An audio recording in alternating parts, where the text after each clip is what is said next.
ဆိုင်မှာရောင်းတဲ့ကွန်တော့အကိတ်အကြီးတွေပေါ့နော်အဲ့ဒါလေးလုပ်ပြမှာဖြစ်ပါတယ်ခုလိုမျိုး cheese အမြင်အရှည်နောက်ထပ်ရှည်အရှည်အထက်အရှည်များနဲ့ကွန်တော်လေးလုပ်ပြမှာဖြစ်ပါတယ် mozzarella cheese နဲ့အခုလိုမျိုးစိတ်အရသာရှိမွေကျွတ်လေးပေါ့နော်ဒီလိုကွန်တော်လေးကိုလုပ်ပြမှာဖြစ်ပါတယ်ဒီလိုကွန်တော်လေးကိုကိုယ်တိုင်ပဲလှုပ်ရှားကြတာပဲဖြစ်ပြီးတော့ဒီကျွန်တော် street food အနေနဲ့တပိုင်းတနိုင်ရောင်းချင်တာပဲဖြစ်ပေါ့နော်အခုမှဝန်ထမ်းဘဝကနေကိုယ်ပိုင်စီးပွားရေးစတင်ခြင်းတဲ့သူတွေလည်းအခုဒီဗီဒီယိုလေးကိုကြည့်ပြီးတော့ကွန်တော့လုံနီလေးကိုလေ့လာပြီးတော့အိမ်မှာပဲစမ်းလုပ်ကြည့်ပေါ့နော်စမ်းလုပ်ကြည့်ပြီးတော့စားကြည့်လို့အဆင်ပြေတယ်ဆိုရင်ကျွန်တော်တို့ဈေးရောင်းလို့ရပါပြီကိုယ်ပိုင်ဆိုင်လေးစတင်လို့ရပါပြီခင်ဗျာအခုလိုမျိုးအရသာရှိပြီးတော့ cheese အမြင်အများကြီးနဲ့ကွန်တော့လေးလုပ်ပြမှာဖြစ်ပါတယ်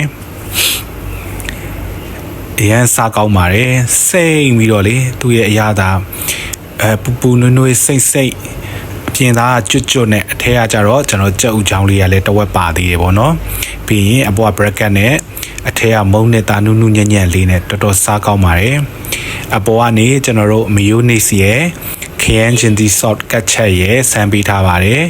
မာလာရတာကြိုက်တဲ့သူအတွက်ကကြတော့အပေါ်နေမာလာမုံလေးထပ်ဖြူပြီးစားရင်စိတ်လေးနဲ့မွေမာလာအနက်မွေလေးနဲ့ပေါ့ပိုစားလို့ကောင်းပါတယ်ဒီလိုမျိုးကွန်တော့လုံနီးလေးကိုကျွန်တော်တို့ဒီအကိတ်ကပြန်လဲမျှဝေပေးမှဖြစ်ပါတယ်ပထမဦးဆုံးကျွန်တော်ဒီ mozzarella cheese အတုံးလေးတွေကိုအခုလိုမျိုးတုံးပါမယ်ကျွန်တော်ကတော့ဒီ macro ကနေဝယ်လာတာဖြစ်ပါတယ်ဒီက quality လဲကောင်းတဲ့mozzarella cheese အမျိုးအစားဖြစ်ပါတယ်ပြီးရင်ကြက်ဥချောင်းလေးထိတ်မှာကျွန်တော်တခုလိုမျိုးလေးပေါ့နော်ကျွန်တော်ထိုးမယ်ဒီ cheese ကတော့အမျိုး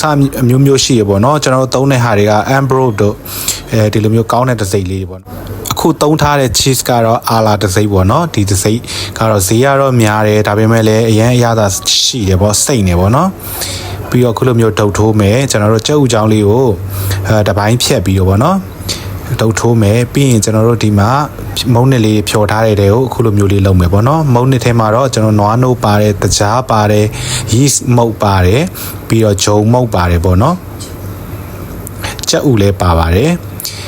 ပြီးရင်ကျွန်တော်ဒီ brand cut ပေါ့နော် brand cut ဆိုလဲကျွန်တော်တို့ယူရီးယားဖြစ်အကောင့်သုံးပေးပါတယ် brand cut လေးကိုကျွန်တော်တို့အခုလိုမျိုးအပေါ်ကနေတလွာထက်ကတ်တယ်ပေါ့နော်ကြီးကိတ်မှကြိုက်တဲ့သူတွေကတော့ကျွန်တော်တို့2လွာ3လွာအထိကတ်ပြီးတော့အဲ့လိုမျိုးကြော်ရောင်းလို့ရတယ်ပေါ့နော်တချို့ကြတော့လည်းဒီလိုမျိုးတလွာတဲ့ကြော်ပြီးတော့တေးသေးလေးပေါ့နော်အဲ့လိုရောင်းချင်တဲ့သူကလည်းအဲ့လိုရောင်းလို့ရပါတယ်ဒါပေမဲ့တခုတတိထားမှာကြတော့အရန်ကြီးွားရင်တော့ကျွန်တော်တို့ချက်ချင်းကြော်စားမှရတာရှိပါတယ်နည်းနည်းကြာွားရင်တော့ဒီမုံနစ်သားကြောင့်မာပါတယ်ဒီ brand cut လေးတွေကိုအခုလိုမျိုးကတ်ပြီးတဲ့ချိန်ကျရင်ကျွန်တော်တို့ဒီဟာလေးတွေကိုပုံသွင်းပါတယ်လိုတဲ့ပုံစံမျိုးလေးပေါ့နော်လိုအပ်တဲ့ပုံစံလေးရအောင်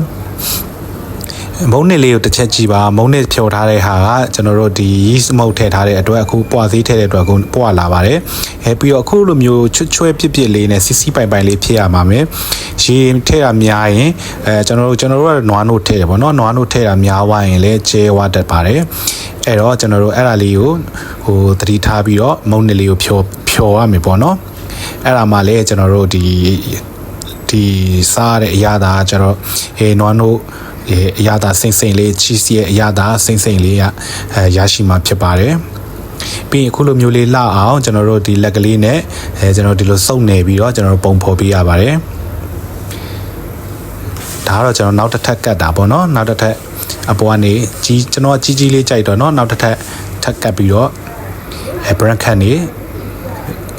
ပုံပြန်သွင်းမယ်ပေါ့နော်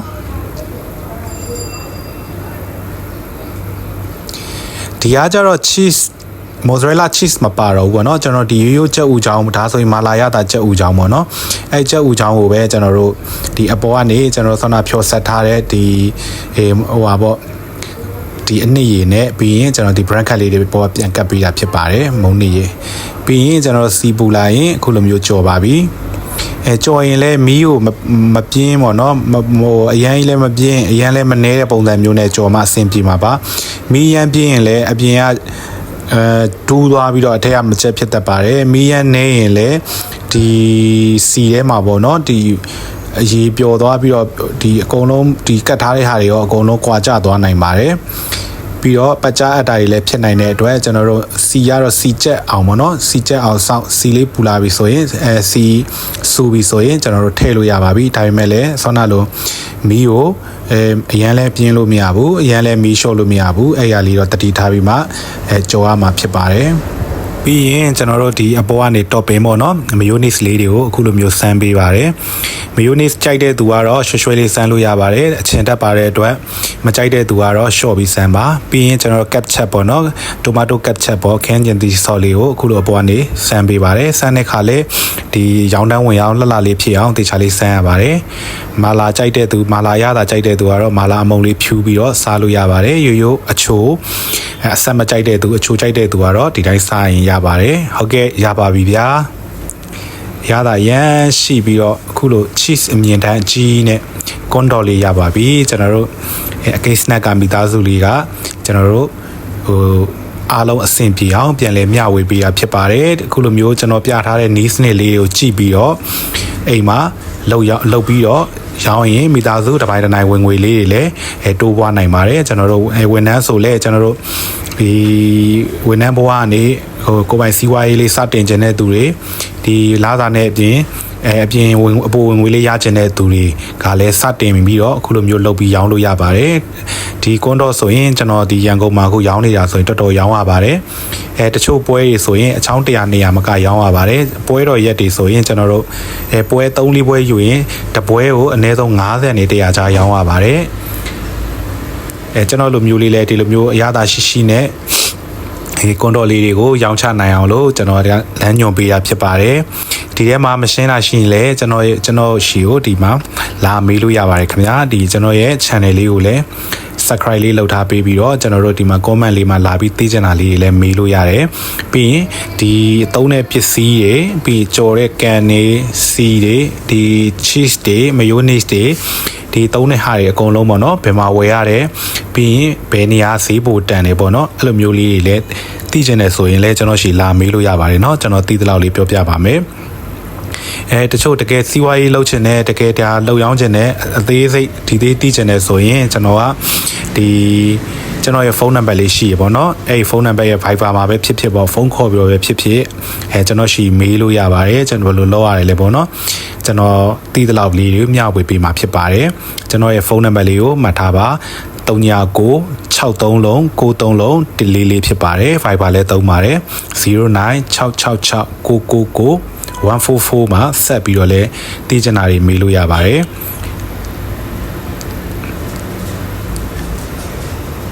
သူ့ရဲ့အတွင်းထဲက